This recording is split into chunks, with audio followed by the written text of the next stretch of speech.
On December 12, 2015, Conor McGregor fought Jose Aldo in a championship bout for a title unification. During preparation, Conor barraged Aldo with insults and constantly disrespected him, not to mention Conor's fans who ripped into Aldo every chance they got. When they finally fought, Conor knocked out Jose in 13 seconds, arguably 12, resulting in his first defeat in 10 years. And his first loss ever at 145 pounds, ending his 15-fight win streak. Conor might have thrown the punches, but Jose was defeated well before entering the octagon. Point is, fan opinion can have a profound effect on someone, even a martial artist. I was like, what am I anymore if I'm not this? And I was literally sitting there and like thinking about killing myself in that exact second. I'm like, I'm nothing. I'm like, what do I do anymore? And no one gives a shit about me anymore without this. And then It can seriously destroy someone's mental state. Keep in mind that Jose Aldo doesn't even speak English, and it got under his skin.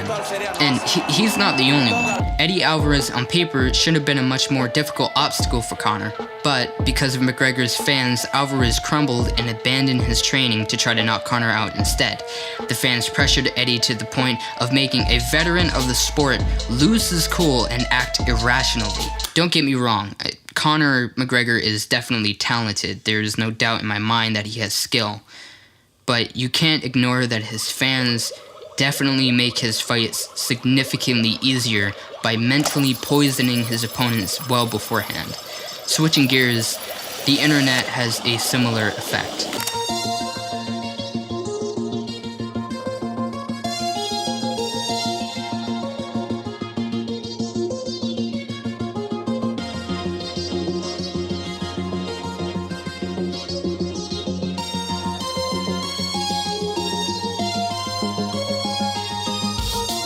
It can make you feel as though you're on top of the world, or it can make you feel as though you are underneath it.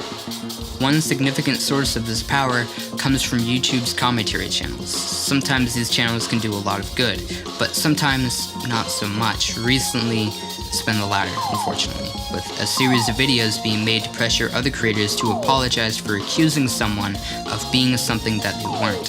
One of these creators tweeted out this and wound up in a ward not too long after. I should mention that not only is she okay, thank God, but that one of the creators pressuring her specifically told their audience not to harass anybody that they talked about in the video. Obviously she was one of them, but that didn't work. Now this might come as a shock, but I don't actually think that 100% of the fault lies on the commentary channels. Actually, it's the contrary. I think they are 20% of the problem, and it really lies in the scripts. The audience is a real issue here.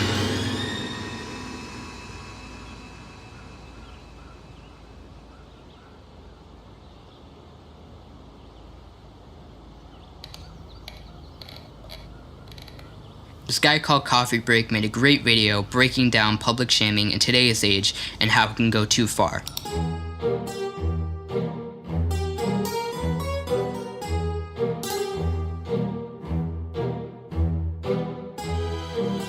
You can find that video below. To summarize it, and you really should go watch it because one, it's a great video, and two, I'm probably not going to do it justice.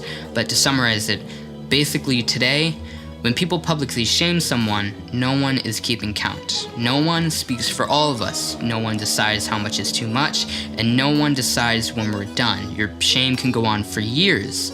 Once you've been labeled on the internet like to be a pedophile, or a rapist, or a rat, or even a sociopath, it's really difficult to break it. Because of this, it's time to change how we criticize people, in my opinion. What we're currently doing is hurting us more than helping. You want people to change, but you spend the majority of your time joking around and taking jabs at who they are. What happened to compliment sandwiches? You could discourage someone from one thing while encouraging them in a different direction. I know comedy can be important when making a video about someone else. Roasting someone is an art. But comedy needs a victim, someone be the butt of the joke. So I think intent matters a lot when you do joke around. One of the things I see that gets commented quite a lot is how when something bad happens, we might spread awareness and care a lot about it for like a couple weeks and then completely forget and just move on. And I agree with this. They're exactly on point. We do tend to forget these things. We do tend to forget what's important. But there is a solution to this issue. How about this time, moving forward, let's try to build the answers to our problems within our social norms and the way that we prepare our content going forward. Both verbal and visual warnings would obviously help, like don't harass these people. We could also change how people view the people that we're criticizing. When critiquing someone, we should try to make it common to show the good with the bad. Remind the audience that these people are exactly that, people.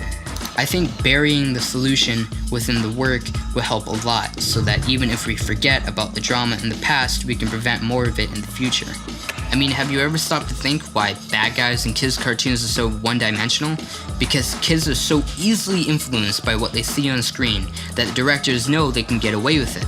They don't have to show any motivation. And if they choose to, it doesn't have to be anything that deep. It doesn't have to be anything that kids can relate to, never mind sympathize with. They just gotta make sure that the bad guys and the good guys are easily distinguishable.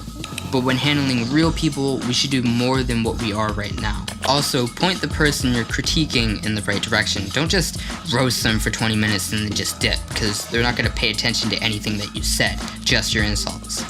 I'm not saying you have to suck their dick or anything, but show both sides of the person you're criticizing. I understand that they don't do this currently, because it seems almost pointless. Like, why would I bring up things that go against my own arguments? Do it for the person you're criticizing, because one day you might end up on the receiving end. If the public decided to judge you, wouldn't you want them to look at more than just one side?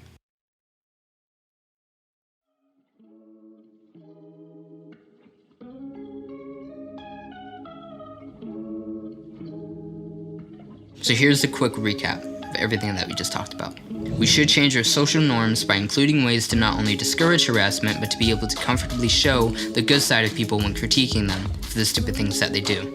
I think this should work, I don't know. I'm not a commentary YouTuber. I don't usually talk about drama. So far, I've only really talked about movies and TV shows.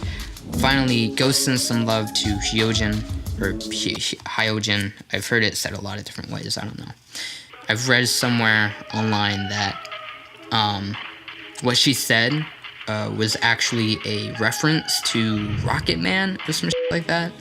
Maybe, but if there's even a 1% chance that what she said was real, and it felt pretty real to me at least, or looked pretty real, then we have to take it 100% seriously, otherwise we're no better than the people that we condemn. This is just the way that I see it, and I just thought I would point it out. Because, I don't know, I just felt like I wanted to.